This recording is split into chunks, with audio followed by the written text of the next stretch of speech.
Milivoj said the plot involved killing pro-Western PM Milo Djukanovic with a professional long-distance sharpshooter.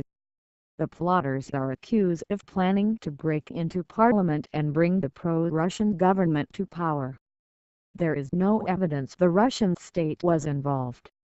About 20 people were arrested on Montenegro's election day on October 16 and were initially identified as Serbian paramilitaries. They are now known to include Serbian and Montenegrin citizens, 14 of whom remain in custody. We don't have any evidence that the state of Russia is involved in any sense. But we have evidence that 2 nationalists from Russia were organizers, Mr. Katnep said. He said his counterpart in Serbia had those people under its supervision and prevented the plot from going ahead. Those persons are not on the territory of Serbia anymore. I don't know where they are now, in Russia or somewhere else, he said. After the mass arrest in October, Mr. Djukanovic said around €125,000 $138,000 £111,000 had been found as part of the alleged plot, along with uniforms. Since splitting from Serbia in 2006, Montenegro has forged close ties with the EU and NATO, both of which it aims to join.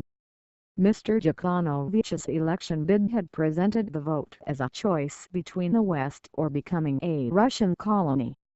The country is widely expected to join NATO in early 2017, despite strong opposition from Russia.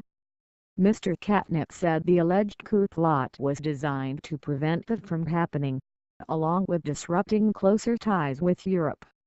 Ahead of the election, Mr. Djukanovic had accused some opposition groups of receiving Russian funding. In return, they have accused Mr. Djukanovic of corruption and cronyism, which he denies.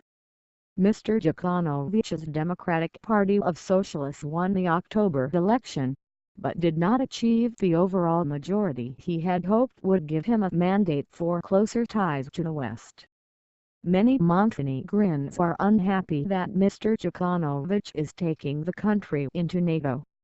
They remained angry that NATO bombed Serbia and Montenegro in 1999 as part of a strategy to halt the killing and expulsion of ethnic Albanians in Serbia's then southern province of Kosovo. Montenegro, which has a population of some 630,000, has in recent years seen an influx of Russian money, home buyers and tourists.